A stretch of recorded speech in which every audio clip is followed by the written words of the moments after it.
Ces juifs ultra-orthodoxes se considèrent eux-mêmes comme des ennemis de l'État d'Israël. Régulièrement, ils se couvrent de toiles de jute pour porter le deuil d'Israël. Il faut bien comprendre qu'aux yeux des juifs ultra-orthodoxes, le sionisme est un péché. En effet, les textes sacrés enseignent que seul le Messie pourra un jour créer un État d'Israël sur la terre promise.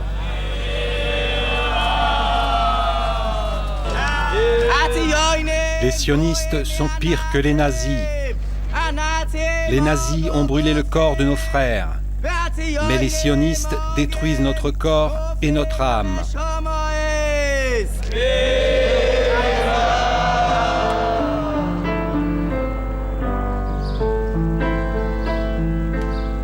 Jérusalem, Méa Shearim. La plupart des ultra-orthodoxes qui vivent à Beit Shemesh sont originaires de ce quartier.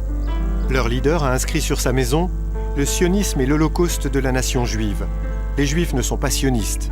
Les sionistes ne sont pas des juifs, mais des racistes. » Les fondamentalistes tirent leur motivation des Saintes Écritures. Ils s'appellent eux-mêmes Naturei Karta, les gardiens de la cité. Le rabbin Israël Meir Hirsch et sa famille sont des antisionistes de la toute première heure. Depuis des générations, ils font cause commune avec les ennemis d'Israël. Le père du rabbin Hirsch était ministre dans le gouvernement de Yasser Arafat. Et voilà un visiteur inattendu, Moshe Friedman. Cet homme de 29 ans est l'une des figures du mouvement Naturei Karta. Normalement, il est assigné à résidence à Beit Shemesh. Mais Moshe n'en a cure. L'État d'Israël veut nous intimider, faire pression sur nous, les Juifs orthodoxes. En fait, nous vivons en territoire occupé comme les Palestiniens. Que voulez-vous que nous fassions? Nous ne pouvons que manifester, nous indigner et protester, mais c'est tout. Nous n'avons pas d'armes, pas de police, rien. Maintenant, je vais vous expliquer brièvement ce qu'est le sionisme. Le judaïsme est une religion plurimillénaire. Elle remonte aux patriarches Abraham, Isaac et Jacob. Le sionisme est à peine centenaire, créé par Theodor Herzl et ses amis, des gens totalement athées, des gens qui étaient totalement étrangers à la religion, qui détestaient la religion.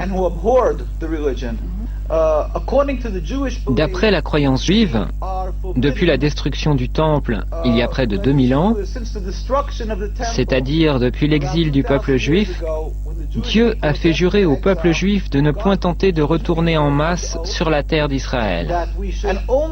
Seul Dieu, sans la moindre intervention humaine, peut mettre un terme à cet exil. Je tiens à dire simplement que les sionistes, bien loin d'être les protecteurs des Juifs et les garants d'un havre de sécurité pour eux, sont en réalité les principaux responsables de l'antisémitisme dans l'ensemble du monde. Là où l'antisémitisme n'existe pas, les sionistes le fabriquent. Ils sont les principaux responsables des dissensions et de la haine envers les Juifs dans le monde entier.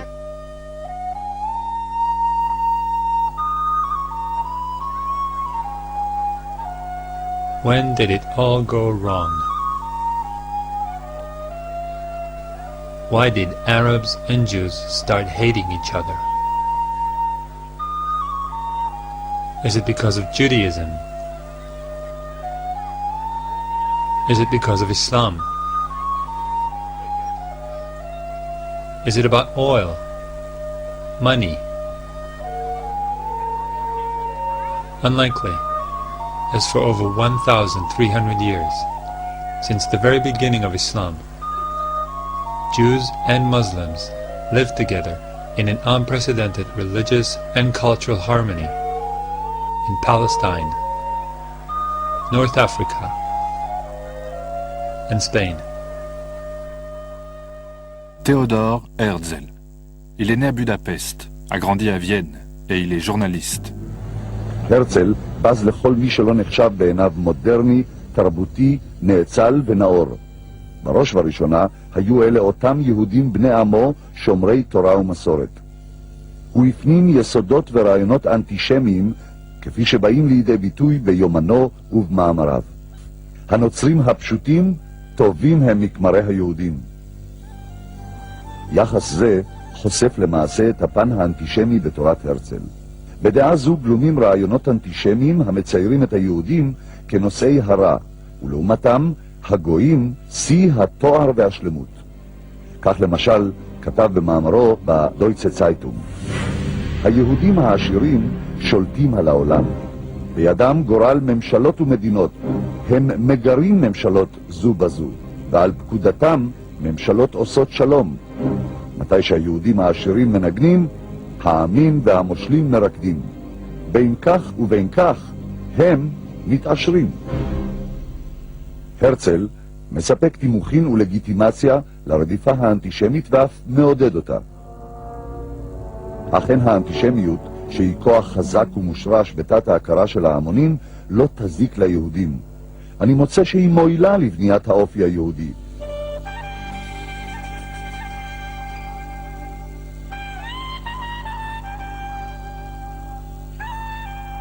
רעיון מצוין עולה בליבי, לנשוך אנטישמים ישרים ולעשותם מחסלי הרכוש היהודי.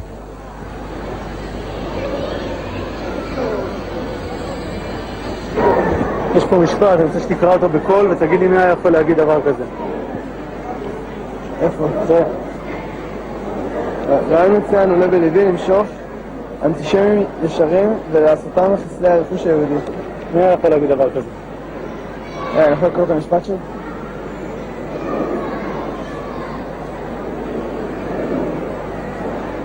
אני לא יודע, בטח היטלר, מלחמת העולם השנייה, דברים כאלה. היטלר?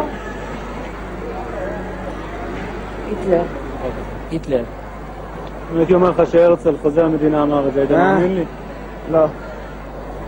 אם אני אומר לך שהרצל אמר את זה? אז אני בשוק. אבל לפי הייתי כאילו יותר כדי לזכור את הרצל בתור דמות חיובית. לא חושב שזה ניסיון מכוון להסתיר מכם משהו שהם לא רוצים שתדעו? יכול להיות, אתה יודע מה? ביי. כן, בטח. בטח שצריך, אנשים צריכים לדעת האמת. אם אני אומר לך שהרצל אמר את זה, זה מתוך האמנים שלו. אז חבל, אז הרצל היה אנטישמי. En 1897, il préside le premier congrès sioniste en Suisse. Il crée les structures d'un appareil politique efficace. Il s'est donné 50 ans, pas plus, pour réussir à fonder un État juif. Basel was the setting for the first Zionist convention in 1897. Zionism was a national Jewish revival movement that sought to unite all Jews in a national homeland. They just weren't sure where that homeland was. Up until 1897, there were all kinds of crazy ideas thrown into the air, like Uganda, Alaska, Madagascar, and other less exotic destinations. In Basel, however, the Zionist movement decided on an ideal and historically relevant location: Palestine.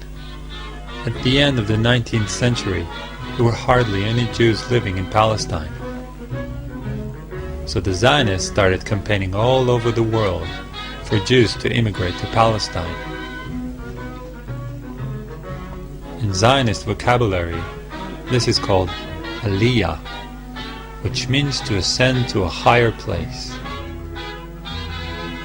I'm not kidding. À la fin du 19e siècle, ils sont 4500 colons juifs en Palestine. Ils veulent travailler la terre, créer un juif nouveau, saint de corps et d'esprit. Ils sont les premiers nationalistes juifs. On les appelle les amants de Sion.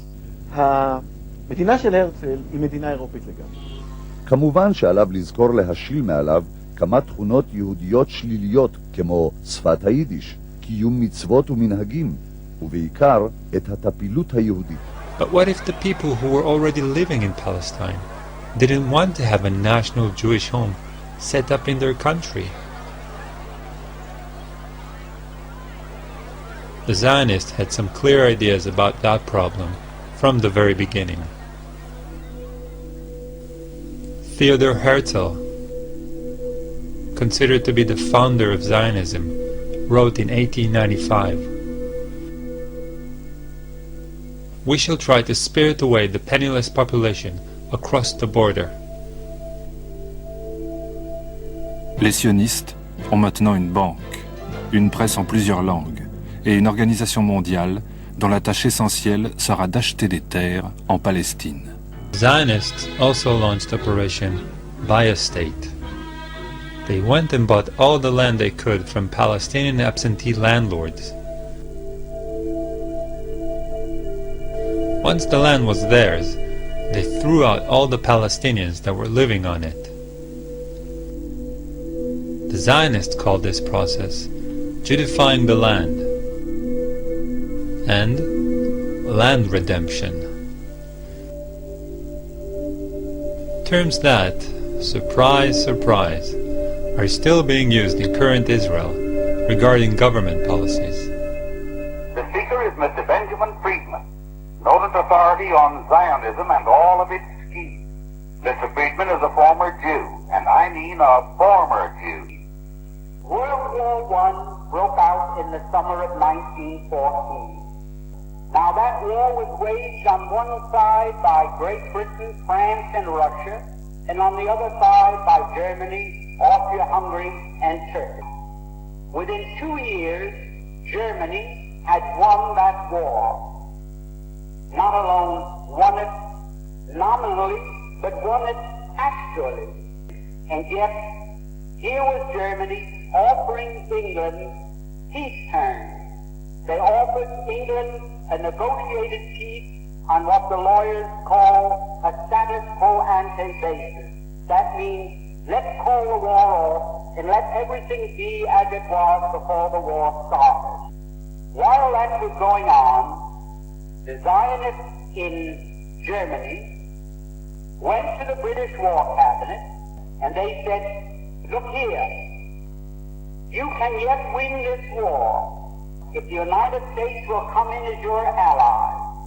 And they told England, we will guarantee to bring the United States into the war as your ally, to fight with you on your side, if you will promise us Palestine after you win the war.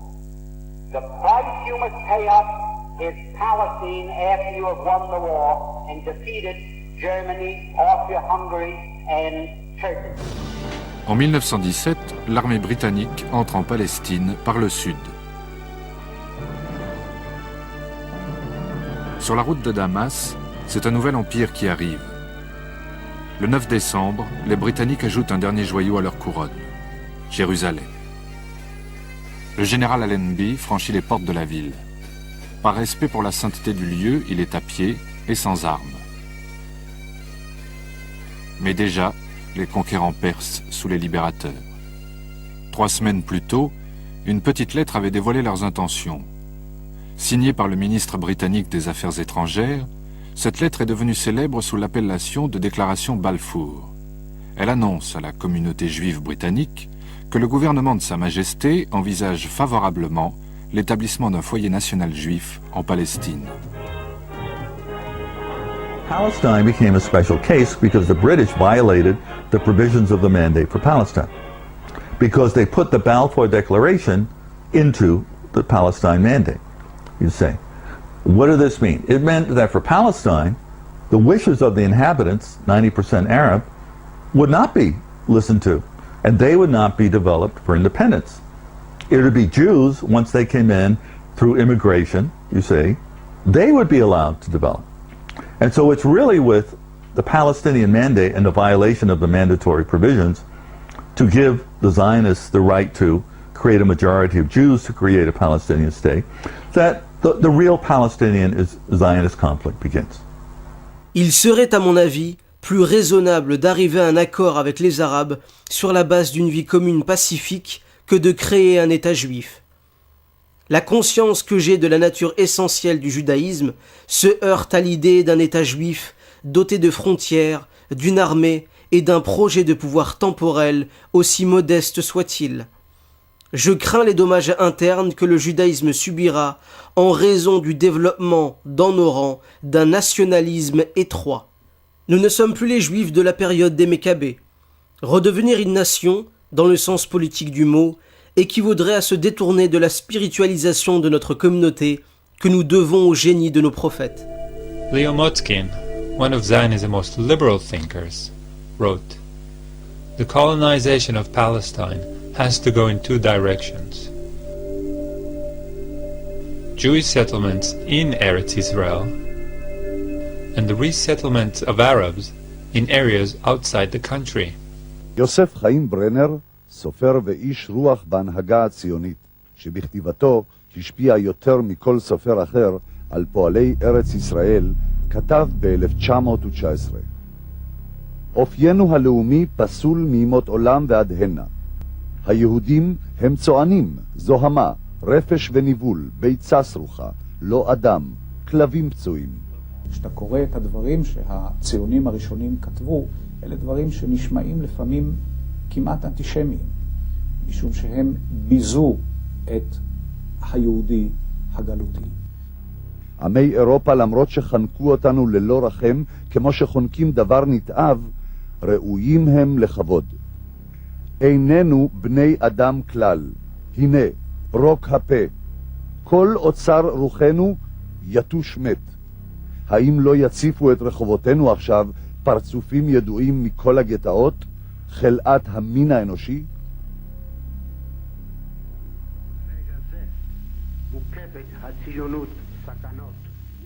זאב ז'בוטינסקי, אבי תנועת הרוויזיוניסטים, כתב בעיתון הארץ ב-1919. בבית הלאומי נכריז על אותם יהודים שלא יסירו מעליהם את חלד הגלות ויסרבו לגלח את הזקן ואת הפאות כעל אזרחים ממדרגה שנייה. לא ניתן להם זכות בחירה.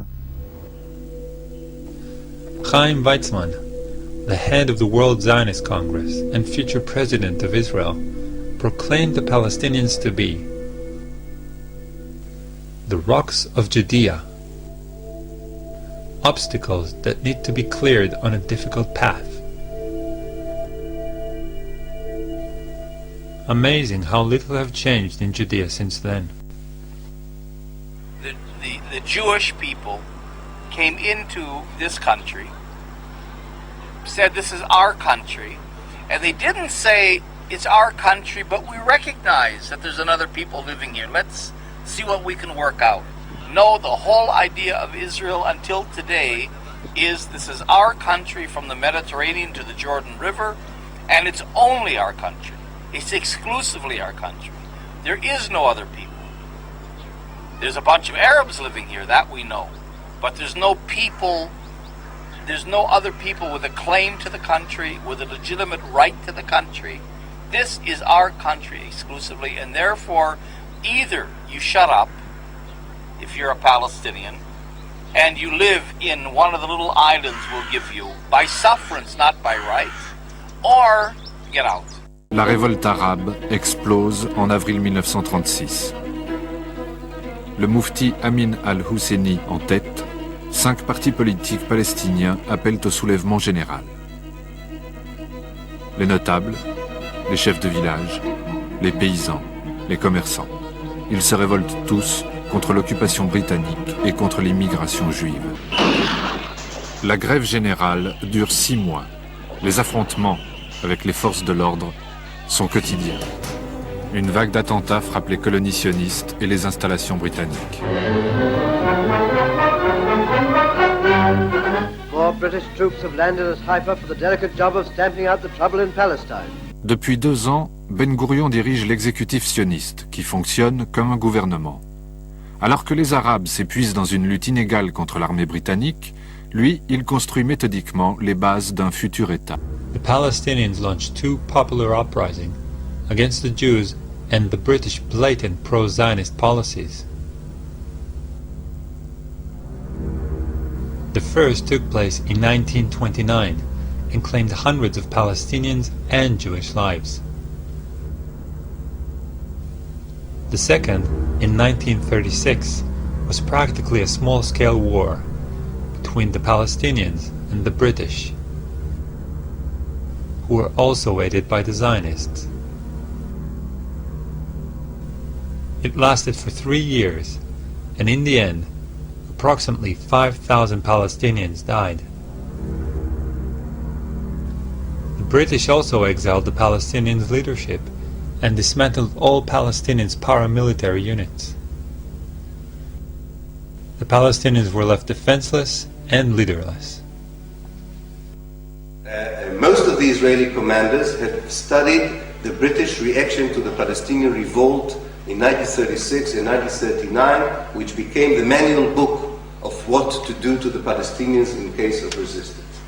In fact, most of the atrocities you read about, and I'm sure most of you in this place know about it, most of the atrocities that you enlist as severe violations of human rights and civil rights in Palestine today, most of these violations were invented not by a Jewish Zionist mind, but by British mandatory authorities in the war against the Palestinians between 1936 to 1939. Examples: the idea that you demolish houses of people is a British invention. The idea that in order to make a search memorable to people, you destroy a house and then you move to the other house, and then to the other house, and then to the other house, was an invention by British officers on the ground. The idea that you shoot people without warning them, or you arrest them without trial, it's all from the reservoir of the mandatory anti-Arab measures in 1936 to 1939.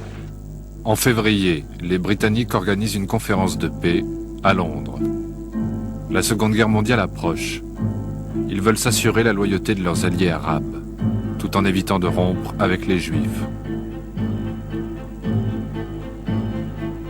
La délégation sioniste est conduite par Haïm Weizmann, président de l'Organisation sioniste mondiale. Les Palestiniens ne forment pas une délégation autonome. Ils sont inclus dans la délégation arabe, composée exclusivement de pays soumis à l'influence britannique. Pendant la Grande Révolte, ces pays avaient conseillé aux Palestiniens de faire confiance aux Britanniques. Le 17 mai, les Anglais publient un livre blanc qui contingente l'immigration juive et prévoit de la soumettre à l'accord des Arabes.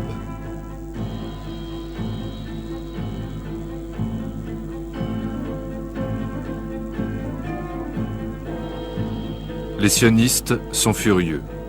Leur vieil ami anglais se transforme en ennemi. En Allemagne, Hitler accède au pouvoir.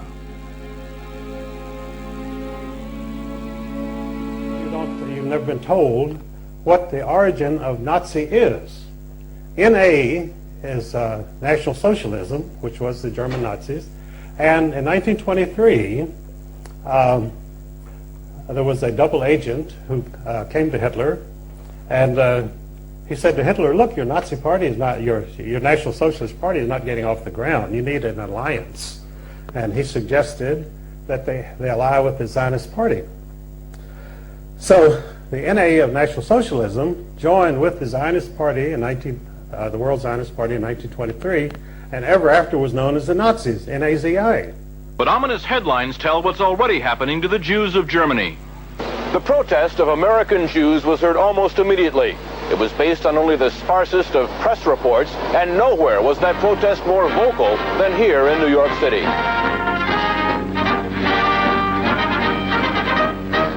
American Jews marched calling for the boycott of all German exports. Jews throughout Europe echoed that call, so did Jews everywhere. But a group of Zionists at the same time was quietly negotiating an agreement with the Nazis to allow the immigration of German Jews and the transfer of their assets to Palestine. That deal, reported in August 1933, was the transfer agreement. Palestine, sparsely settled by Jews at the time, was radically changed as a result. I lived in Palestine from 1933 to 1936, and we saw every week transports of German Jews coming to settle in Palestine. And many new professions were introduced by them into the country, and they played a leading role in making Palestine then a more advanced and progressive country. Israel is really what it is because of the foundation laid by the Eastern European group, and then the lift toward an educated and well-organized government that came with the immigration of the German Jewish group. German Jewish settlement of Palestine was, for a time, official Nazi policy. These photos of Jewish life in Palestine, along with a lengthy text, appeared in 1934 in the Berlin paper Der Angriff. The publisher, Hitler's propaganda minister, Joseph Goebbels. A Nazi Visits Palestine was the title of the multi-part series. A medal was struck by Goebbels in commemoration. On one side, the swastika. On the other, the Star of David. Hitler demanded one concession for the transfer agreement, that the call for a boycott of the Reich, raised by Jews here and elsewhere, be rejected by the Zionists. The Zionists made that concession. And so, while Nazis were marching in Germany, and while Jews were marching here, diplomacy was running a more important story. In the Mediterranean, where the dream of a nation-state for Jewish people came a step closer to reality. Les premières mesures anti-juives provoquent une recrudescence de l'immigration. Ils viennent d'Allemagne, mais aussi de toute l'Europe centrale. Ils sont 37 000 l'année où Hitler prend le pouvoir. 45 000 l'année suivante. 1935 est une année record avec 65 000 immigrants. C'est plus de juifs qu'il n'y en avait dans tout le pays 20 ans plus tôt. In the 1940s, the cards turned. Following a string of British pro-Palestinian policies, the Zionists launched terrorist attacks on British personnel and facilities. Violence continues to rule in Palestine. British soldiers seek bodies in the Department of Labor building at Chechnik, where a few minutes before, a blast had partially wrecked the edifice. 3 policemen were blown to bits when they tried to remove an explosive-laden truck. Shaky walls are torn down.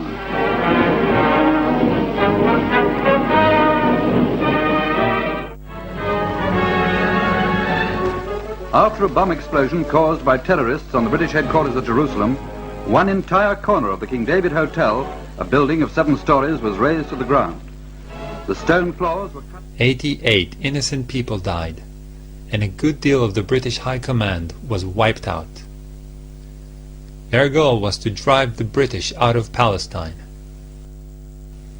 The mastermind of the King David bombing was Menachem Begin. He would become Israel's Prime Minister.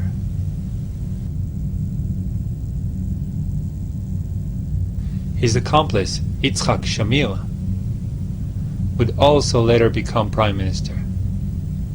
The pattern of terrorists, or, in other words, brutal military leaders transforming into top politicians, is very common in Israeli politics. וכך אמר חיים הזז, מהוגי הדעות של ההנהגה הציונית, במוסף הארץ, אלול תש"ג 1943. אין הציונות והיהדות דבר אחד, אלא 2 דברים השונים זה מזה. בוודאי 2 דברים הסותרים זה את זה. הציונות נובעת מתוך התנועה הלאומית באירופה, ואין לה בעצם מקום לחרדים בתוכה. הציונות מתחילה ממקום הריסת היהדות, ממקום שתש כוחו של העם. דבר אחד ברור, הציונות לא המשך, לא רפואה למכה, היא עקירה והריסה. אדרבה, היא מסיחה את דעתה מן העם, מתנגדת לו, הולכת נגד רצונו ורוחו, חותרת תחתיו ועוקרת אותו ופורשת ממנו לדרך אחרת, למטרה רחוקה ומסוימת. היא וקומץ אנשים בראשה גרעין של עם אחר. בבקשה לשים לב, לא חדש, לא מחודש, אלא אחר. מי שאינו סבור כך, או שטועה, או שהוא מרמה את עצמו. En 1946, le nationalisme juif n'est plus une utopie. Il y a 500 000 juifs en Palestine. Ils exigent des visas pour 100 000 rescapés du génocide. Ils ne parlent plus de foyer national, mais d'indépendance.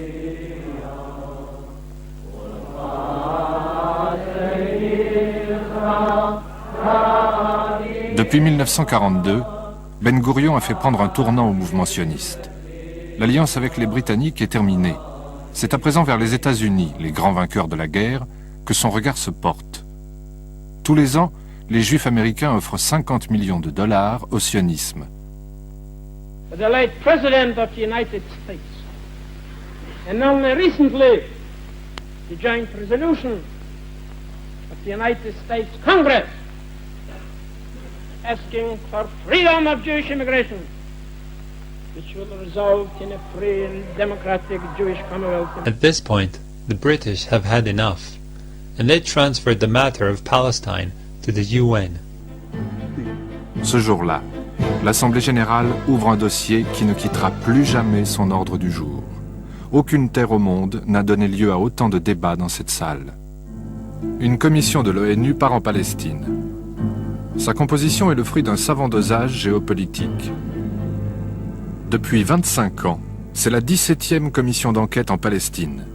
Mais celle-ci va jouer un rôle capital. Pendant qu'ils inspectent, qu'ils essayent de comprendre et qu'ils cherchent une solution à une situation déjà très complexe, la Haganah prépare soigneusement une action pour les influencer. C'est l'affaire de l'Exodus. Plusieurs membres de la Commission des Nations Unies assistent à ces scènes tragiques et leur décision est prise, il faut mettre un terme au mandat britannique. Mais à qui transmettre la souveraineté? À qui appartient la Palestine? Les 11 diplomates hésitent. Finalement, 8 d'entre eux proposent de partager le pays en 2 États. Un État juif en bleu, un État arabe en gris, imbriqués l'un dans l'autre dans un tracé compliqué. Jérusalem aura un statut international et ne fera partie d'aucun des 2 États. Les Juifs reçoivent plus de la moitié du territoire, alors qu'ils ne constituent que le tiers de la population. Des centaines de milliers d'Arabes devront vivre sous un gouvernement juif. And the Palestinian Arabs didn't because they were still 2/3 of the population and they felt this was unjust.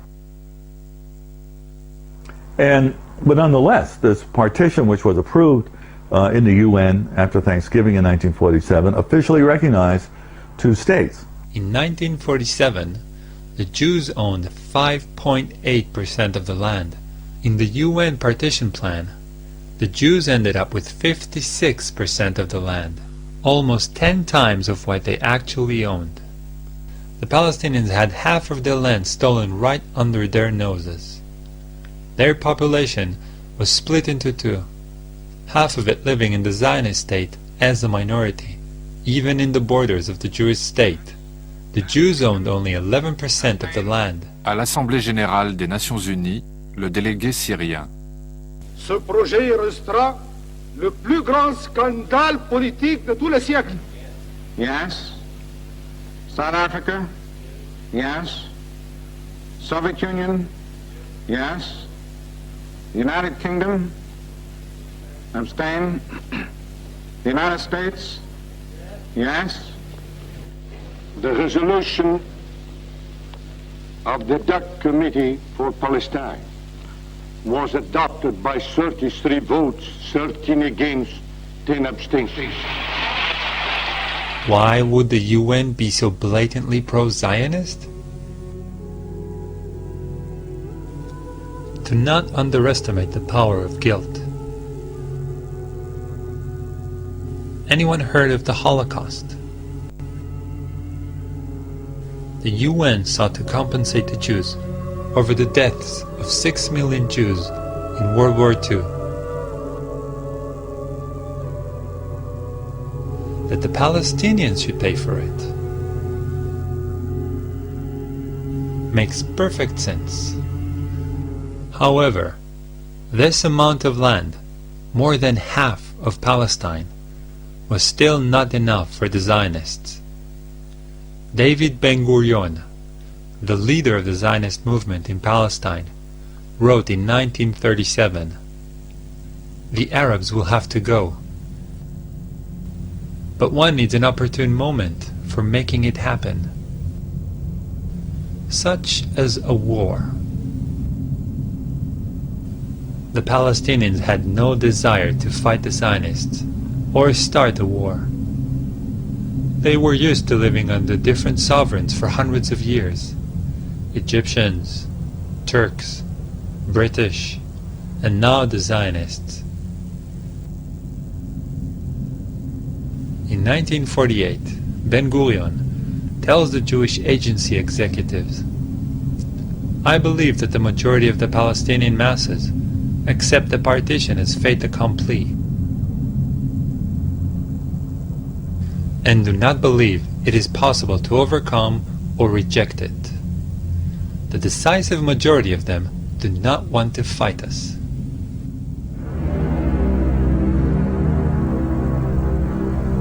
Towards the end of 1947, the Zionist leadership came together and drew Plan Dalet.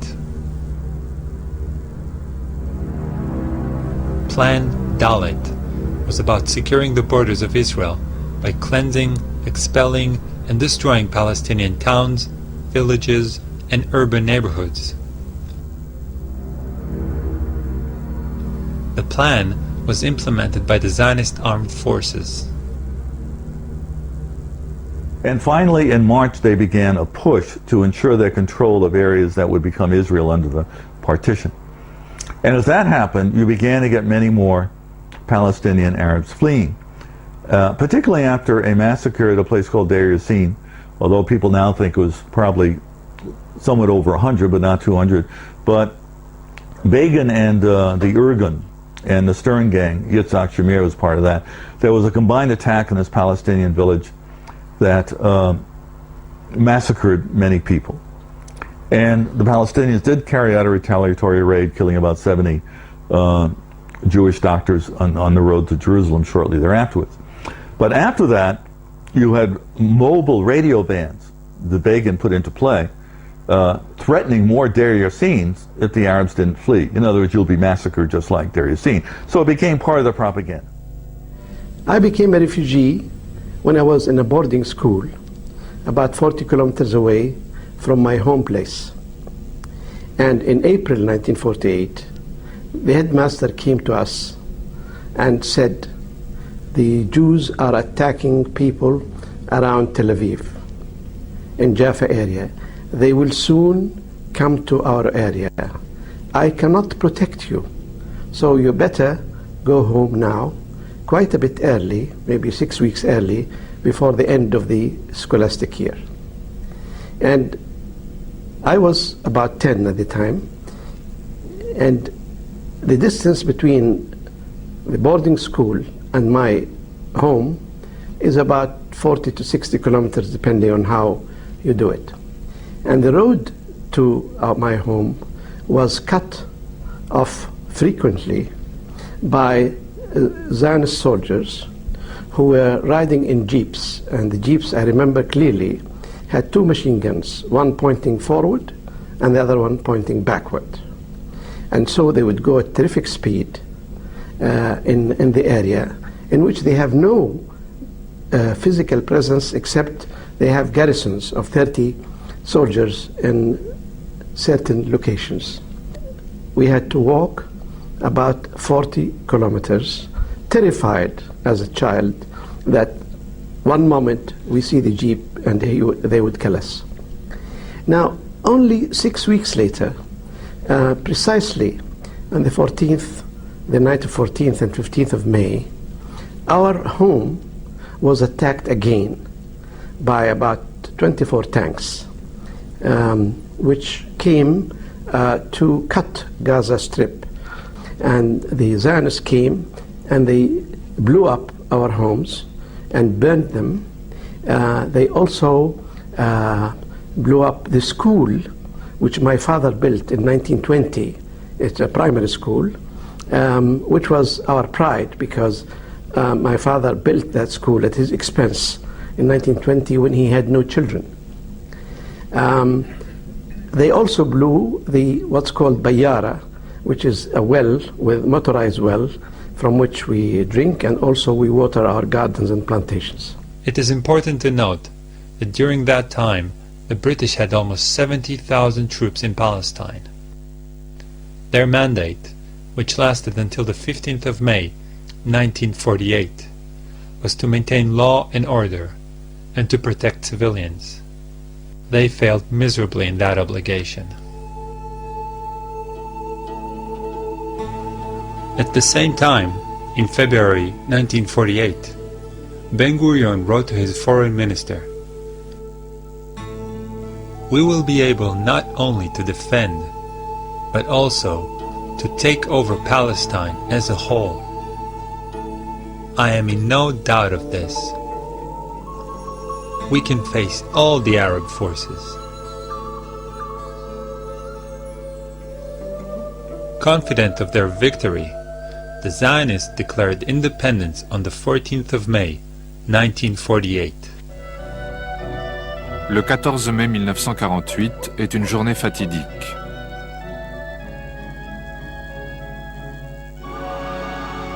Le dernier haut commissaire britannique quitte la Palestine. L'après-midi même, Ben Gourion proclame l'indépendance d'Israël. לפיכך נתכנסנו, אנו חברי מועצת העם, נציגי היישוב העברי והתנועה הציונית, ביום סיום המנדט הבריטי על ארץ ישראל, מתוקף זכותנו הטבעית וההיסטורית, ועל יסוד החלטת עצרת האומות המאוחדות, אנו מכריזים בזאת על הקמת מדינה יהודית בארץ ישראל, היא מדינת ישראל. And Ben Gurion became the first prime minister. Between the 30th of March and 15th of May, 1948, 200 villages were occupied and their inhabitants expelled. In some villages, such as Deir Yassin and Ain al-Zaytun, horrible massacres were perpetrated. The towns of Tiberias, Haifa, Tzfat, Beisan, Jaffa, and Accra fell into Zionist hands. As a result, more than 250,000 Palestinians were expelled. All of this took place before the 1948 war even started, before one regular Arab soldier set his foot on Palestinian soil. On the 15th of May, 1948, 7 Arab countries declared war on Israel and invaded Palestine. In a joint public statement, they explained their reasons. The Zionist aggression in Palestine resulted in the exodus of more than 250,000 of its Arab inhabitants, and in their taking refuge in the beginning of the 1948 war, the Arab forces amounted to approximately 22,000 fighters. The Zionists had 40,000 soldiers. While the war was going on, the Zionists increased their ethnic cleansing operations. Villagers were expelled en masse and massacres occurred in many places. The villages of Hula, Saliyah, and Bassa were but a few to suffer such atrocities during 1948. Once Zionist troops occupied a village that resisted them, they would round up all the men according to lists the intelligence officers would provide. On the whim of the local commander, they would either shoot them or march them away.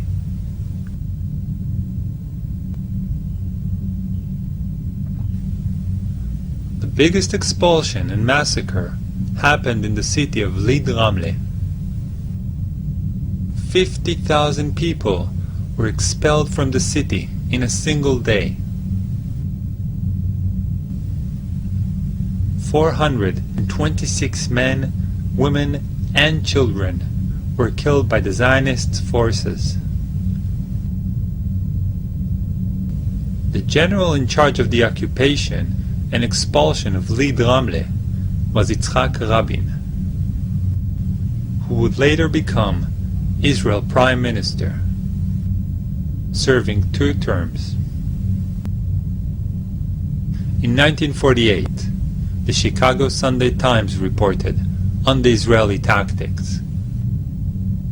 Practically everything in their way died. Riddled corpses lay by the side of the roads. The London Economist reported the Arab refugees were systematically stripped of all of their belongings. Then, they were sent on their trek to the frontier.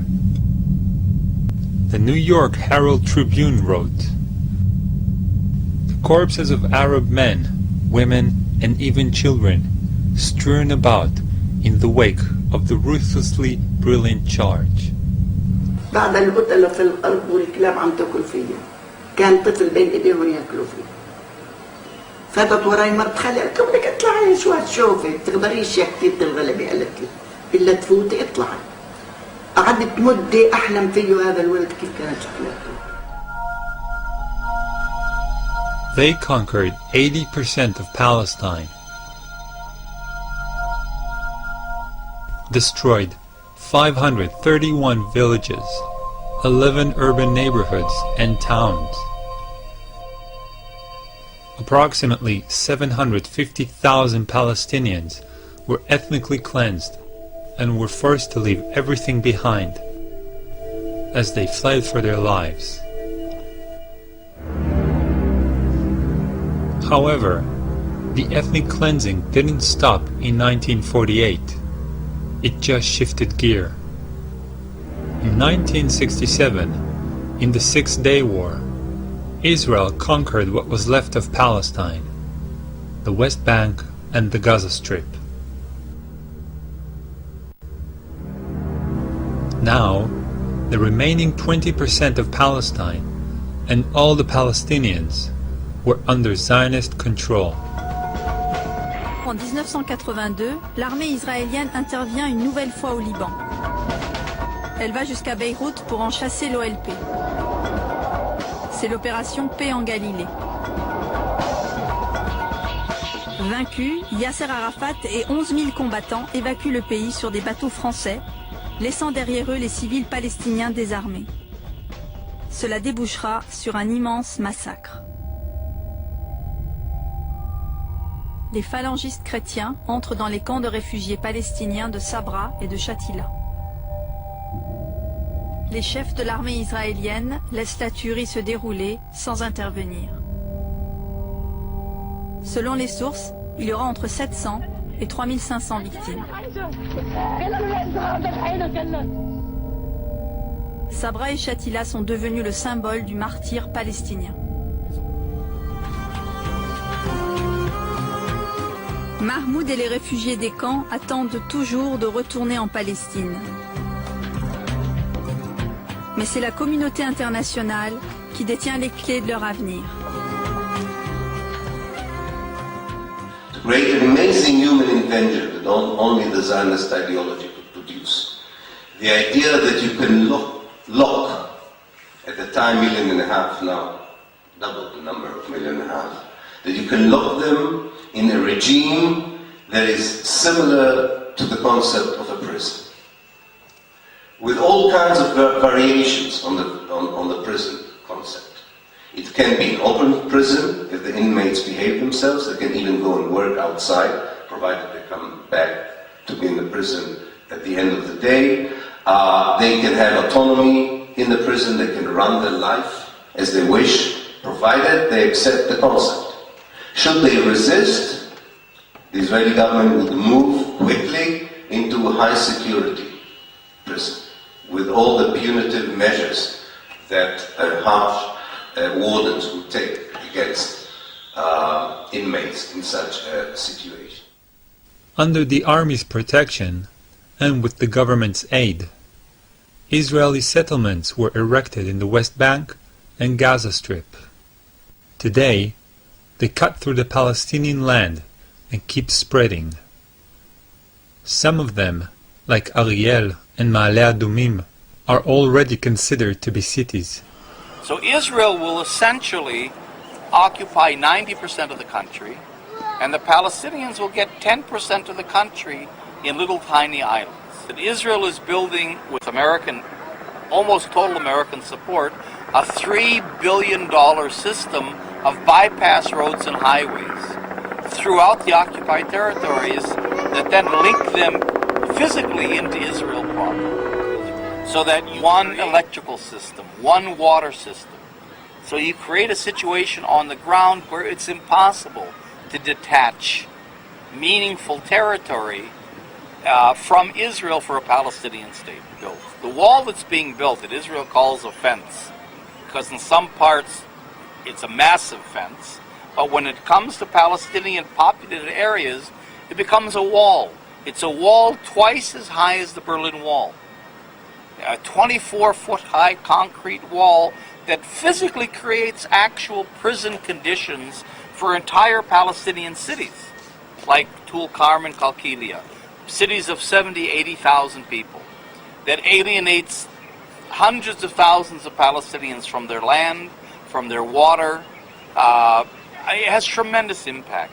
But what this wall does, the separation wall, is that it then sets these contours, these borders that have been set by the settlement blocks in areas A and B in concrete, so that it's a $2 billion system linked to a $3 billion highway system, linked to I don't know how many billions of dollars in the settlements, all designed to close the Palestinians into these little tiny islands. The first Intifada was put down by the Israeli government with so much brutality that the UN condemned Israel for violating the Geneva Conventions. The Intifada succeeded, however, in bringing the Palestinian case to the attention of the world. Is that the Israeli policy is about maintaining, perfecting the mega prison. And the inevitable happened. It really looks like a prison.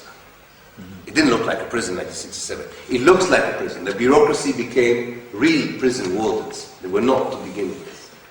And finally, and with this I would end, the greatest, maybe Israeli success, which I hope this meeting and others would prove that this is a failure, but it is not yet a failure. The greatest success is that 41 years onwards, these Israeli policies are not known. Definitely the fact that they were taken in 1967 and hasn't changed is not known.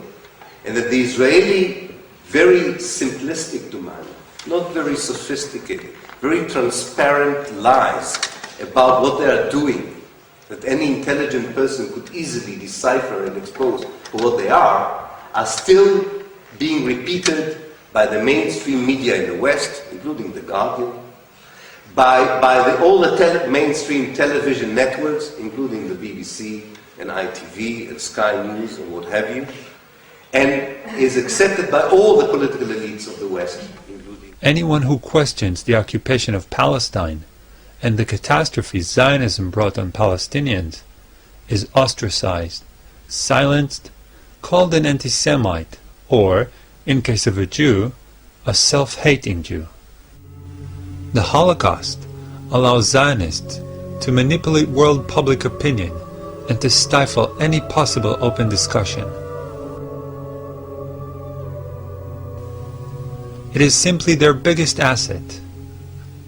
Today, to be an anti-Zionist is construed as being anti-Semitic, and to be anti-Semitic can send you to prison in Europe. Zionism has a credibility. The idea that Israel is a Jewish state has a credibility that apartheid never had in South Africa. Christians that are critical hesitate to speak out because they're afraid of being smeared as anti-Semites, so you find very little criticism of Israel in the media. Part of it is, of course, the fact that we're dealing with Jews. So the non-Jewish world feels guilty for the Holocaust, feels guilty about the Jewish issue, and so on. It's used politically in a very effective way, in a very cynical way. I mean, it's very hard to say this, but I think it's true. It's seen as a very useful PR tool. You know, the way the government plays on the guilt in Europe over the Holocaust, so that you can't criticize us. Look what you did to us, you see. It intimidates non-Jews. It closes up discussion. It's very effective. And Israel is willing, for the sake of its PR and to silence critics, it's willing to sell the victims of the Holocaust.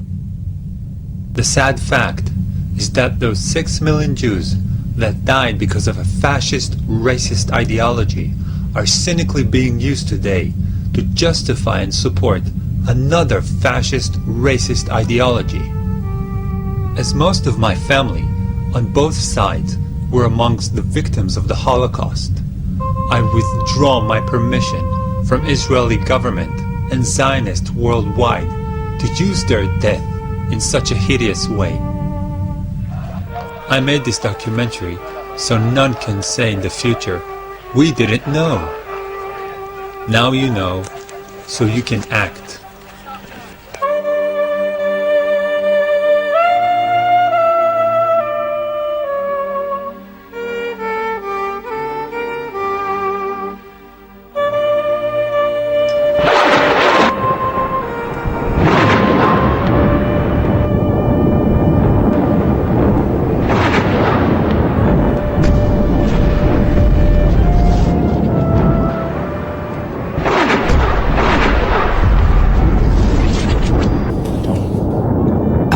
Que le malheur des uns pourrait faire le bonheur des autres.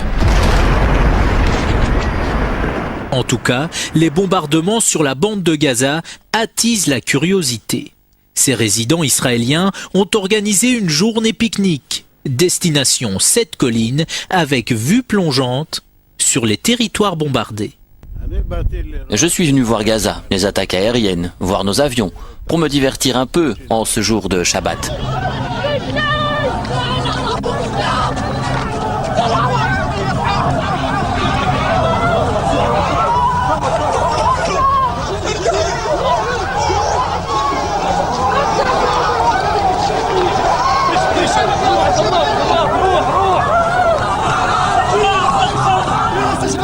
I support Israel. I support Israel. I support. I support. I support. I support Israel. Freedom!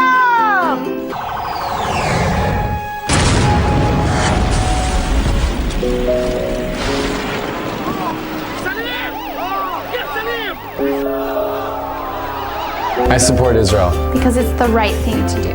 For love. Love. Love.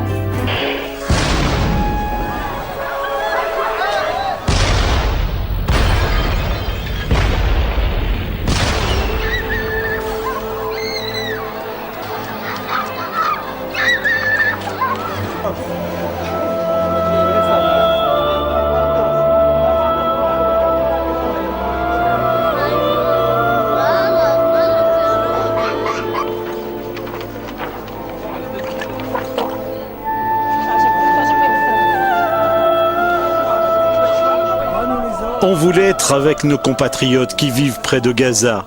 On voulait voir les attaques et tout ce qui se passe ici.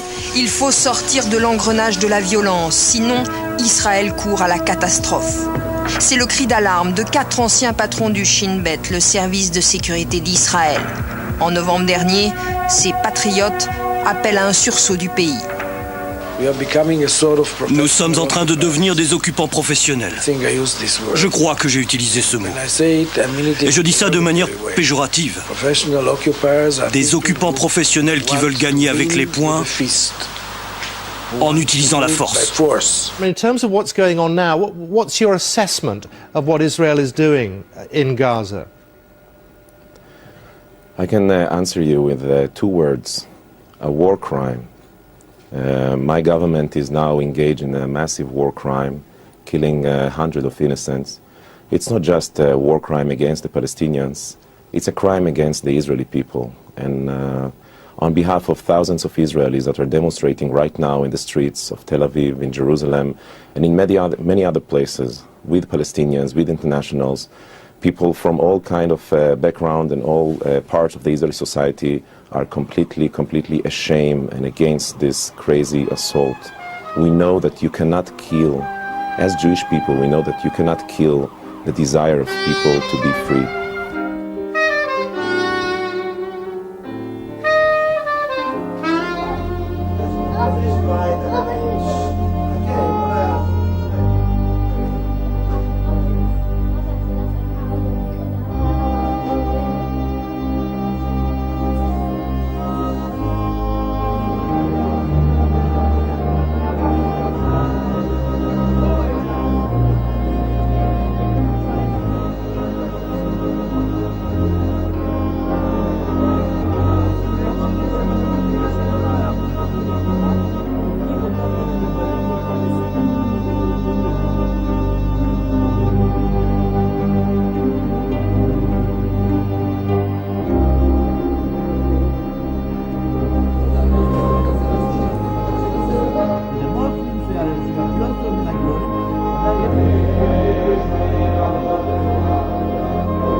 מלחמת דת.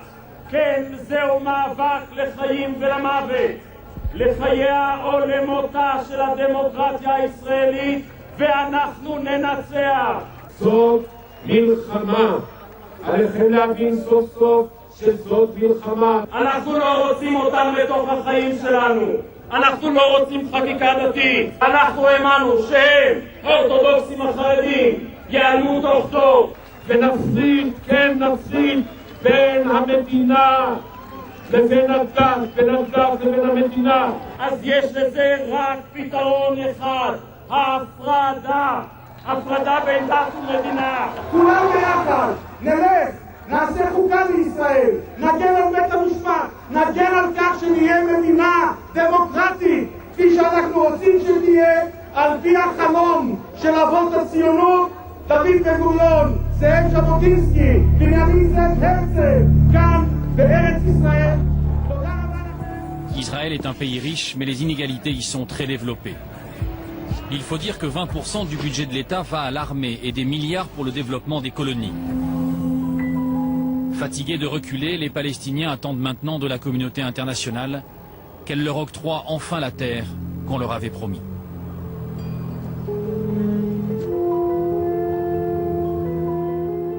Monsieur Pérez, le président d'Israël, a dit un jour qu'il y avait autant de traités violés au Moyen-Orient que de traités signés au Moyen-Orient.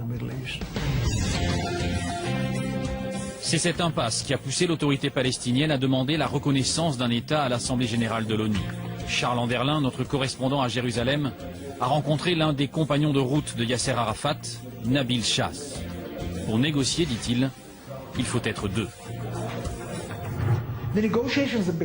Les négociations sont devenues futiles, vides de sens, parce qu'ils ont violé deux principes essentiels. D'abord, quand il y a un accord, ils ne l'appliquent pas. Que voulez-vous dire? Nous avons signé les accords d'Oslo. Aucun d'entre eux n'est respecté. Les Israéliens aujourd'hui ont réoccupé toute la Cisjordanie et imposent un blocus à Gaza. Nous avons signé la feuille de route qui, dès le départ, stipule qu'Israël stoppera toutes les colonies, incluant Jérusalem-Est. Ils n'ont pas tenu parole. Nos accords avec eux prévoyaient qu'ils cesseraient leur administration civile sur la Cisjordanie. Et maintenant, ils la remettent en place. Aujourd'hui, ils considèrent que les gens de Gaza sont des infiltrés en Cisjordanie. Ils ont violé tout ce que nous avons signé. Et second point, ils n'arrêtent pas de changer les règles du jeu. Chaque fois que nous retournons aux négociations, le nouveau Premier ministre israélien, actuellement c'est M. Netanyahou, veut changer les règles. On ne parle plus des vieilles règles de Madrid, la terre en échange de la paix. On ne parle plus des règles d'Annapolis ou de la feuille de route. Il y a de nouvelles règles. M. Netanyahou, aujourd'hui, veut qu'on reconnaisse Israël comme un État juif. Une menace pour 1 million de Palestiniens qui représentent 22% de la population d'Israël. Aujourd'hui, on ne veut pas être reconnu comme un État arabe. On ne veut pas les reconnaître comme un État juif. On reconnaît Israël comme un pays libre et on veut qu'ils nous reconnaissent en tant que Palestine libre, pour tous nos citoyens et pour tous les citoyens. Je veux dire, pourquoi ne demandez-vous pas à la France de se définir comme un État catholique? Il y a pourtant une vaste majorité de catholiques dans ce pays. Pourquoi ne demande-t-on pas à l'Amérique de se définir comme un État WASP, un État white anglo-saxon protestant? Il y a 22% de citoyens israéliens qui ne sont pas juifs. On veut bien reconnaître que les juifs sont majoritaires, mais ce n'est pas un État juif, c'est un État moderne, démocratique, multiculturel, et c'est ce que la Palestine deviendra. La question clé, c'est les colonies. On ne peut pas négocier la paix quand l'autre est en train de vous boulotter votre territoire, morceau par morceau. Ça ne marche pas. Ce n'est pas logique. C'est pourquoi nous avons décidé d'aller devant les Nations Unies. C'est vraiment le but. Aller aux Nations Unies pour essayer d'obtenir leur aide. Y aura-t-il un jour une Palestine libre aux côtés d'Israël? Les Nations Unies l'avaient prévu. C'était en 1947 au moment de la création de l'État hébreu. Mais le partage n'a pas eu lieu et chacun porte une responsabilité dans cet échec. Le peuple palestinien, pourtant, n'a jamais oublié ses rêves d'indépendance. Aujourd'hui, ces responsables se tournent vers les Nations Unies pour demander la reconnaissance d'un État palestinien. Israël se raidit, les Américains sont contre, l'Europe est divisée.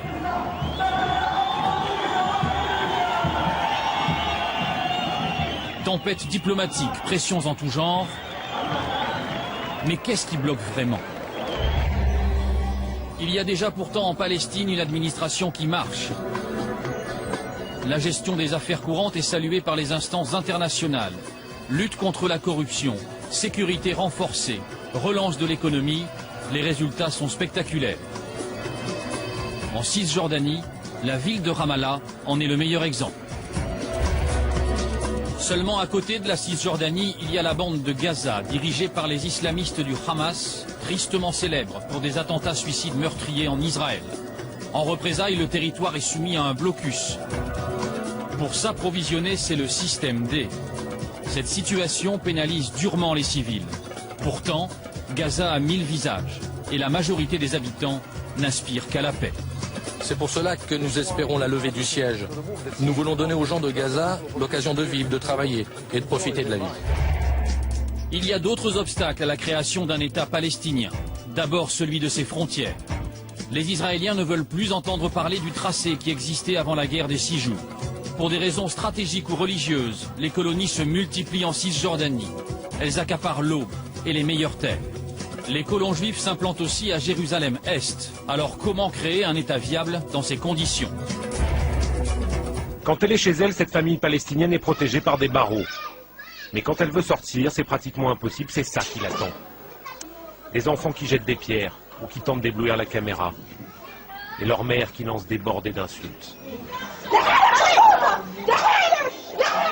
Juste pour rendre les Palestiniens fous de rage. Le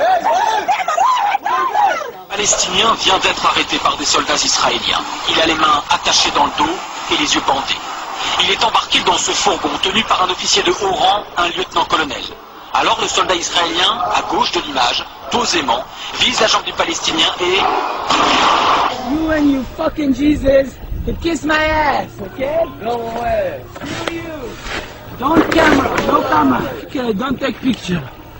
Okay? Screw you, you Nazi. You fuck. Don't take camera. I break your camera. Don't take picture. Shabbat shalom, no picture. We don't want picture. Leave.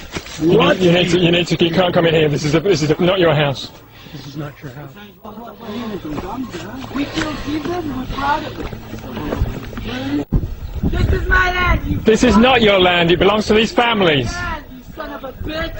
I'm gonna kill you and the Palestinians. You Nazi son of a shit. This is my house. This is my land. God gave it to me. And fuck you.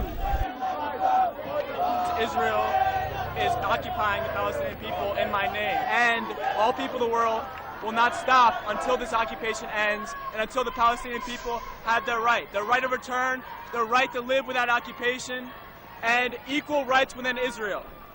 That is why we are here. Israel is the pariah state, Israel is the rogue state, and the United States.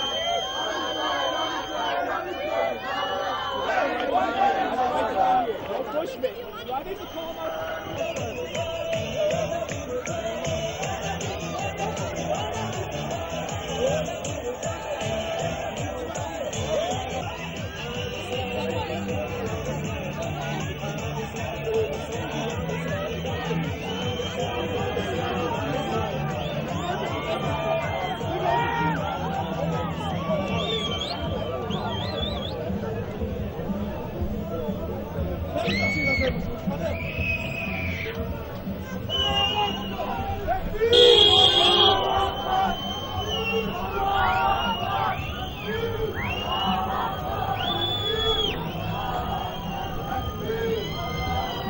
Ancien représentant du Likoud en France, membre de la Fédération des sionistes de France, il se présente aujourd'hui comme membre d'une association antiraciste. Eh bien, Alex Moïse, c'était... ancien responsable du Likoud en France. Du Likoud France, donc de la droite pro-israélienne. Alex Moïse s'était plaint à la police de recevoir des messages et des menaces antisémites sur son téléphone portable. La police a fait une enquête sur ces messages antisémites.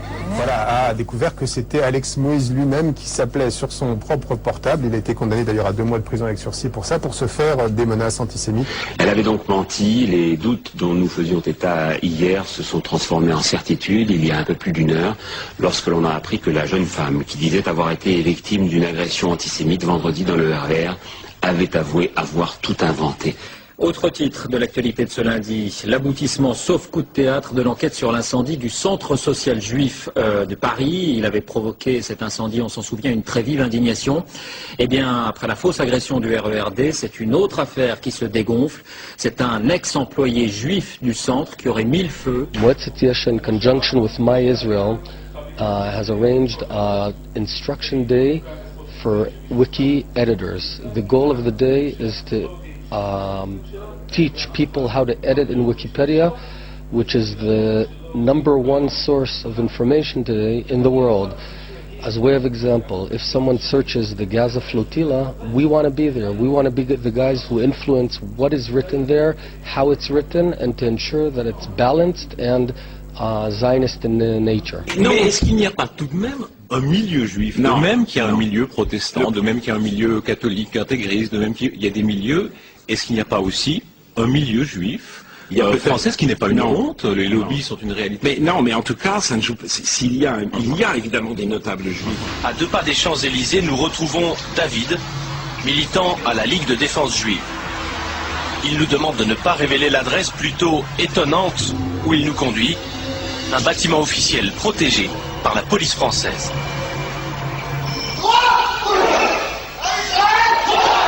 Ils se veulent les gardes du corps de la communauté. Quelqu'un qui dit simplement un mot de travers sur la Shoah ou Shoah business, quelqu'un qui essaie de déformer la Shoah, on cogne. Fils de pute, je suis pas en train de prendre la merde, arrête, vous filmez-vous. Vraiment, ta gueule, tu veux que je te nique, moi? Pas, non? Mais ça va, c'est pas quoi, les gars?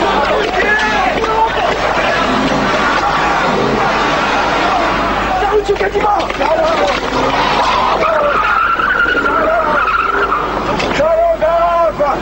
Qu'est-ce que c'est ça? Décidé à frapper dès que la respectabilité ou intérêts juifs sont menacés, à quelques exceptions près, tous ces jeunes juifs français seront bientôt citoyens israéliens. 2 millions de morts. Non, c'est un et les 300... Non.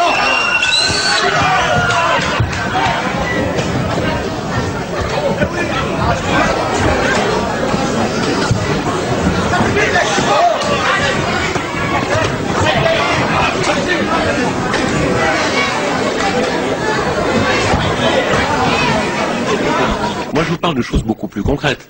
Il y a une mauvaise foi de beaucoup de juifs d'Europe qu'on constate chaque jour, qui, hors caméra, au café, sont prêts à critiquer un peu Israël.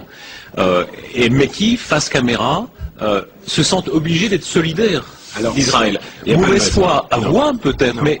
C'est pas de la mauvaise foi, je pense en l'occurrence que c'est une question d'honneur. Par ma femme, je suis lié de manière éternelle à la communauté juive et à Israël, quand même. Israel's security is sacrosanct. It is non-negotiable. And Jerusalem will remain the capital of Israel and it must remain undivided. Pourquoi faut-il aller à Tel Aviv pour devenir président des États-Unis ou président de la France? C'est une question très simple. C'est que ils ont des moyens de vous faire élire, des moyens financiers, des moyens médiatiques.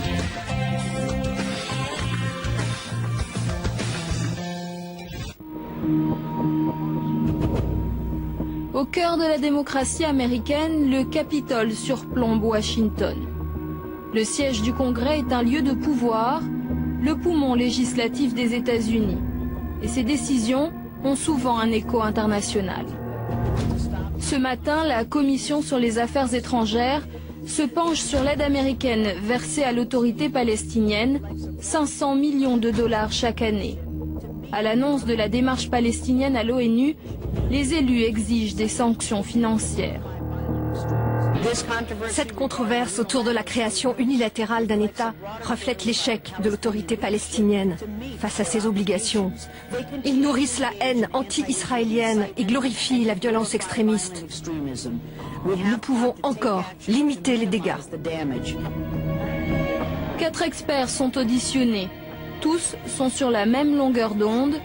Dans ce panel présenté comme impartial, pas une voix ne défend les intérêts palestiniens. Ces analystes tirent la sonnette d'alarme pour Israël. Cette résolution contient 3 pilules empoisonnées pour Israël. Elle va créer des frontières qui rendront tout accord de paix impossible. Les officiels israéliens pourront être poursuivis à la Cour pénale internationale et il y a aussi un risque de violence sur le terrain. Comme les 3 autres experts à ses côtés, David Mekovsky est proche de l'AIPAC. L'AIPAC, c'est l'American Israel Public Affairs Committee, le principal lobby pro-israélien aux États-Unis. Mekovsky travaille dans un laboratoire d'idées créé par l'AIPAC pour irriguer le débat public. Jonathan Schanzer est lui directement payé par l'AIPAC pour porter la bonne parole lors des séminaires réservés aux parlementaires. Tous deux alimentent le Congrès, mais aussi les médias, la Maison-Blanche et les partis politiques avec leurs analyses. L'AIPAC siège dans ses bureaux flambant neufs à Washington. Depuis plus de 40 ans, ce lobby défend les intérêts de l'État hébreu aux États-Unis. Un lobby qui n'aime pas l'intrusion des caméras et qui a refusé de répondre à nos questions. L'AIPAC préfère communiquer via son site internet. Et les lobbyistes se chargent eux-mêmes de faire passer le message. Bonjour, je suis la lobbyiste de l'AIPAC, Esther Kurtz, et je vais vous parler de la paix au Moyen-Orient. Balayant de nombreuses ouvertures faites par Israël, Mahmoud Abbas veut éviter les pourparlers directs. Pire encore, il fait un contournement énorme du processus de paix en laissant le Moyen-Orient pour passer par l'ONU. Cette action palestinienne est une provocation qui va éloigner les partis. Le Congrès doit savoir 3 faits. 1. La paix ne passe que par des négociations directes. 2. Les États-Unis doivent opposer un veto à toute résolution palestinienne au Conseil de sécurité avant toute négociation avec Israël. Et dernier point, les Palestiniens doivent savoir que leur relation avec les États-Unis souffrira s'ils continuent sur cette voie. Je suis Esther Kurtz pour le lobbying en 1 minute. Des lobbyistes, l'AIPAC se targue d'en posséder plusieurs centaines. L'AIPAC rédige des notes, prépare les textes législatifs et offre des formations gratuites sur la question du Proche-Orient pour les équipes parlementaires. Chaque année, l'AIPAC étale sa puissance lors de son gala annuel. C'est l'un des événements les plus importants de l'année politique américaine, une démonstration de force qui voit accourir les membres du Congrès, mais aussi les politiciens étrangers et les riches donateurs pour 3 jours de conférences. Chaque année, le Premier ministre israélien et le président américain font le déplacement. Le lien entre les États-Unis et Israël est inaltérable. L'engagement de l'Amérique pour la sécurité d'Israël est indestructible. Aucun vote à l'ONU ne créera un État palestinien indépendant. Les États-Unis se dresseront contre tout effort pour isoler Israël aux Nations Unies ou ailleurs. La légitimité de l'État hébreu ne peut être l'objet d'un débat. C'est mon engagement, ma promesse envers vous.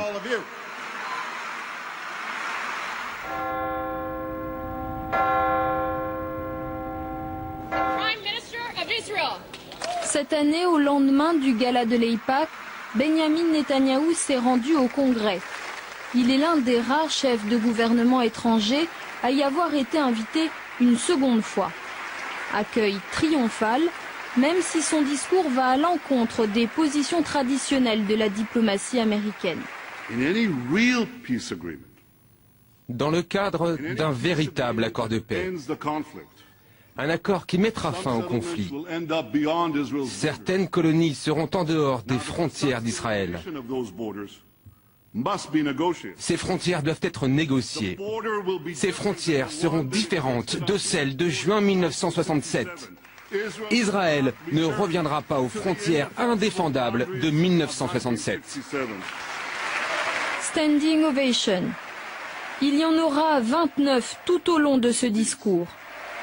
Un record au Congrès. La preuve de l'influence du lobby pro-israélien.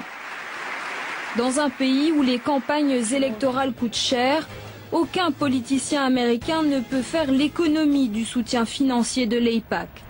La position d'un élu sur la question israélienne détermine la générosité du lobby. MJ Rosenberg a travaillé pour l'AIPAC, il en explique les méthodes. N'importe quel politicien américain sait que s'il appuie la politique israélienne, s'il ne la remet pas en question, il sera récompensé par de généreuses contributions pour sa campagne électorale que l'AIPAC ou d'autres organisations vont faire distribuer. Mais le lobby pro-israélien ne fait rien de particulier en influençant les politiciens grâce à l'argent. De la base au sommet, le système politique américain ne fonctionne qu'autour de l'argent. Pour la Chambre des représentants, il vous faut $1 million. Pour la course au Sénat, il vous faut entre 25 et 50 millions de dollars. MJ Rosenberg travaille dans un centre à but non lucratif qui analyse les médias aux États-Unis. Il observe l'autre force de l'AIPAC, visser très soigneusement le discours médiatique sur le Proche-Orient. Le site internet Camera traque par exemple tout propos, tout angle éditorial dit anti-israélien. Le site nomme les reporters contrariants, liste les éditoriaux inopportuns et les reportages qu'il considère comme déviants. Le lobby va compliquer considérablement la carrière des journalistes qui ne sont pas perçus comme pro-israéliens. Ils auront du mal à trouver un job ou, s'ils en ont un, à garder un poste. Lorsque je travaillais à l'AIPAC, il y avait des listes, des dossiers sur chaque journaliste, sur chaque reporter, sur toutes sortes de gens.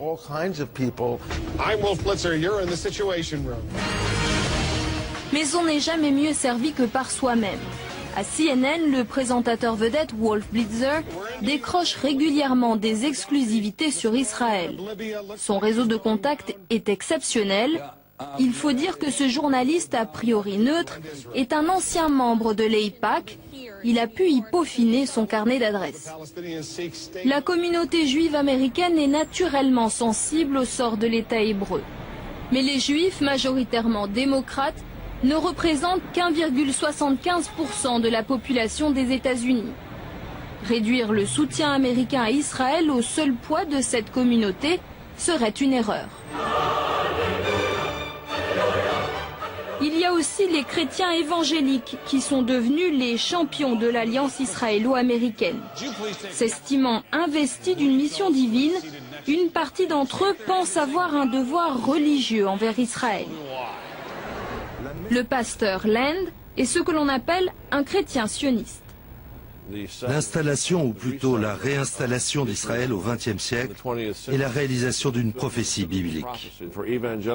Pour les chrétiens évangéliques, les Juifs sont le peuple choisi par Dieu. Dieu bénit ceux qui bénissent les Juifs, et Dieu maudit ceux qui maudissent les Juifs. Si nous voulons que Dieu bénisse l'Amérique, notre nation doit avoir une politique pro-israélienne.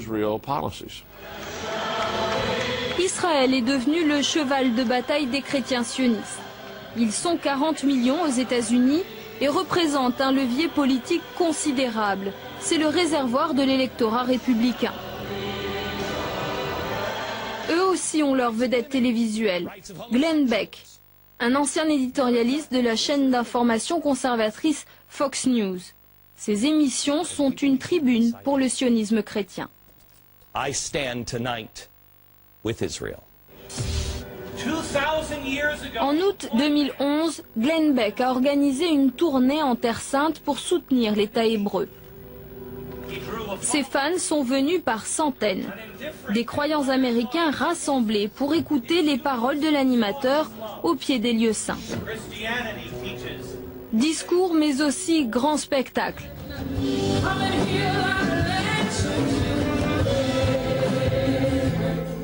L'événement est diffusé dans le monde entier. La vedette la plus applaudie, celle qui émeut le public, est le pasteur Hagi. Il est le fondateur du mouvement sioniste chrétien américain et il sait trouver les mots pour toucher son auditoire. Aujourd'hui, dans le monde libre, notre plus grande gloire, c'est de dire « Je suis un Israélien ».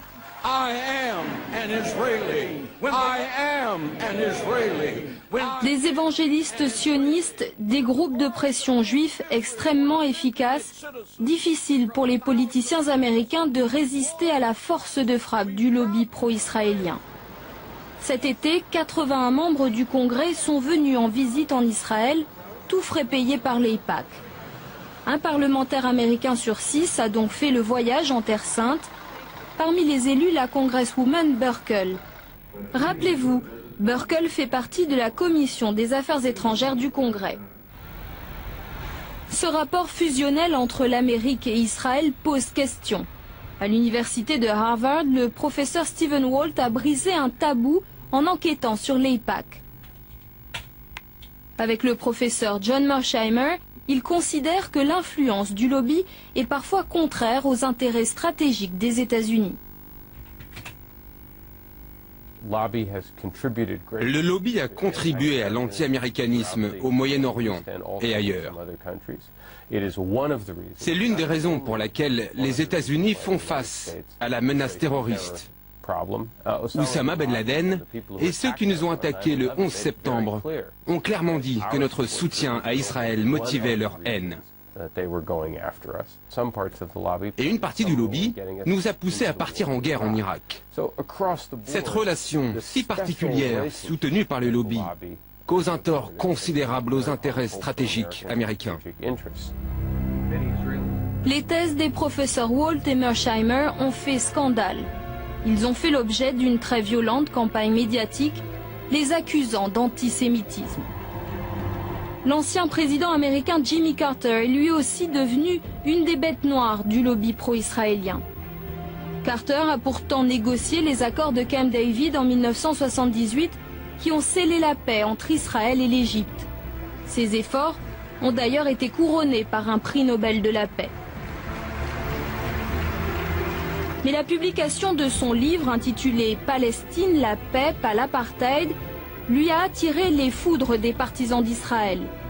Oser critiquer la politique de l'État hébreu, c'est s'exposer à la vindicte du lobby. Il n'y a pas de débat ou de discussion. Les gens sont intimidés. Ils ne peuvent pas parler franchement ou même étudier cette question. J'ai été invité à parler dans les plus prestigieuses universités qui comptent de nombreux étudiants juifs. On m'a interdit d'y aller pour faire des conférences. La pression est énorme. L'Anti-Defamation League fait partie de ceux qui attaquent Jimmy Carter. Son président, Abraham Foxman, ne mâche pas ses mots. Nous avons un problème avec Jimmy Carter. Il est intolérant, partial. Il est tellement acquis au récit palestinien qu'il frise parfois l'antisémitisme. Dire qu'il y a un lobby juif qui contrôle la politique américaine, c'est du sectarisme. Certes, cela n'enlève rien à ses efforts pour la paix. Il a reçu un prix Nobel pour cela.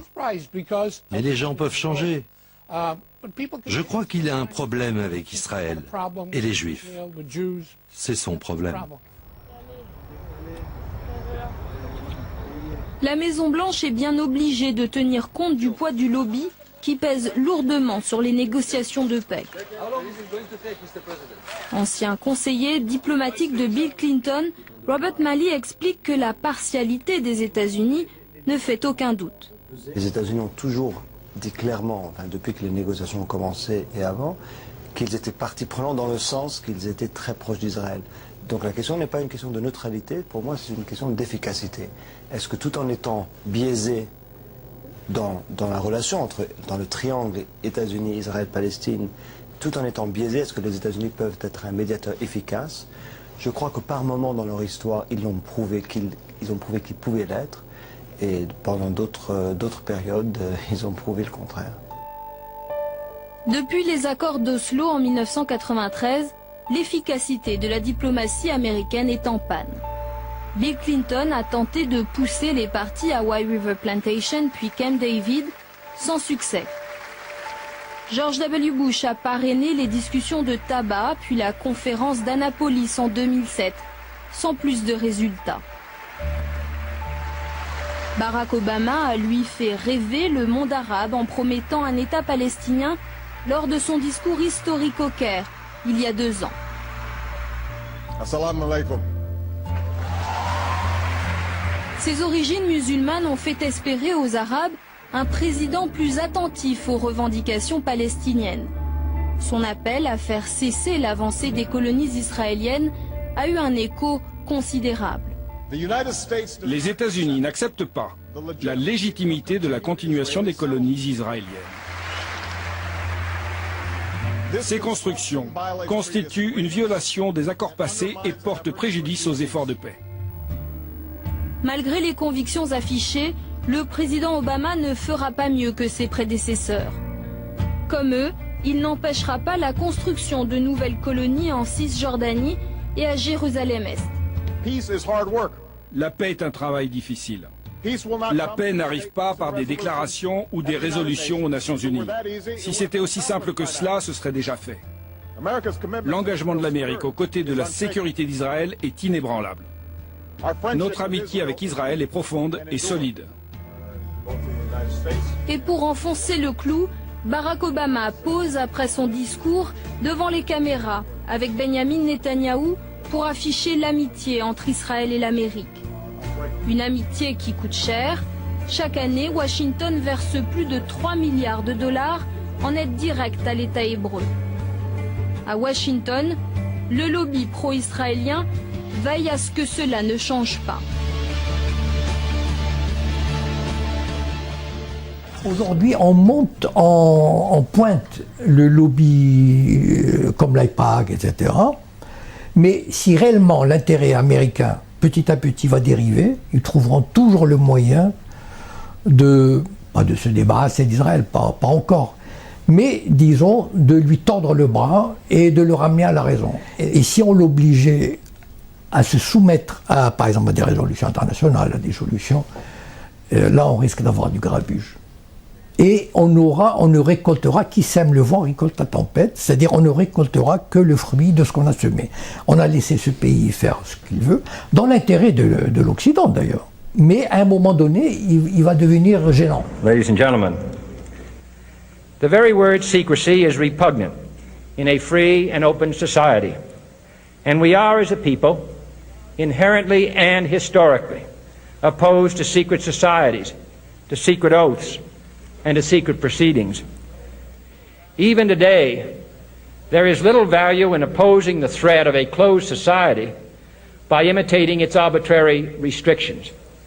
Even today, there is little value in ensuring the survival of our nation if our traditions do not survive with it. And there is very grave danger that an announced need for increased security will be seized upon by those anxious to expand its meaning to the very limits of official censorship and concealment.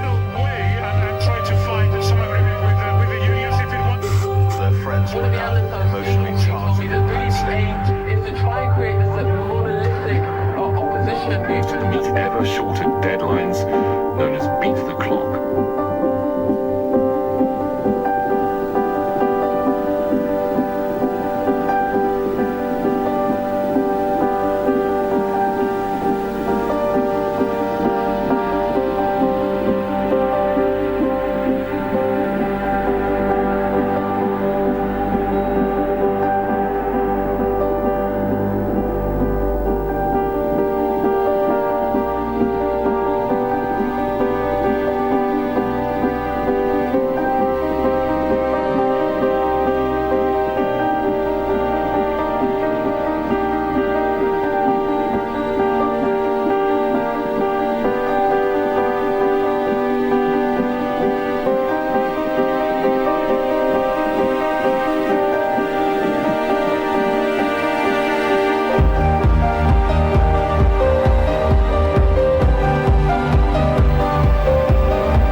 Le temps de la tromperie et de la cruauté est maintenant terminé.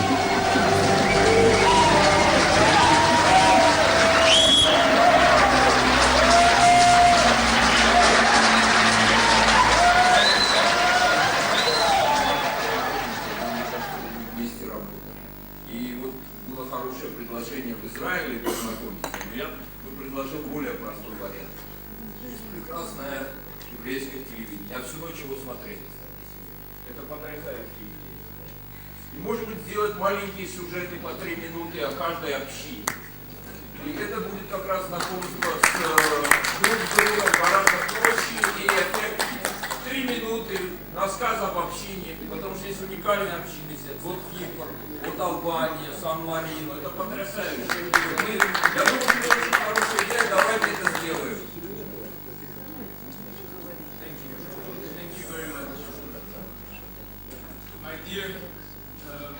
Enseignant et politologue états-unien, fils de survivants du ghetto de Varsovie, Norman Finkelstein est connu pour son ouvrage « L'industrie de l'Holocauste, réflexion sur l'exploitation de la souffrance des Juifs ».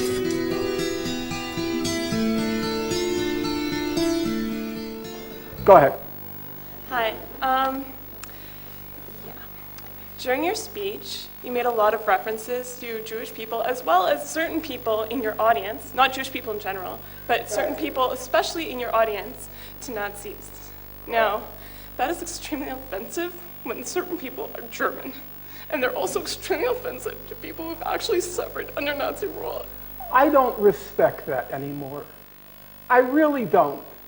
I don't like and I don't respect the crocodile tears to the crocodile tears. No, I'm sorry, folks. Allow me to finish and allow me to finish. Listen, sir. Allow me to finish. Allow me to finish. Sir. I don't like to play before an audience the Holocaust card. But since now I feel compelled to. My late father was in Auschwitz. My late mother, please shut up.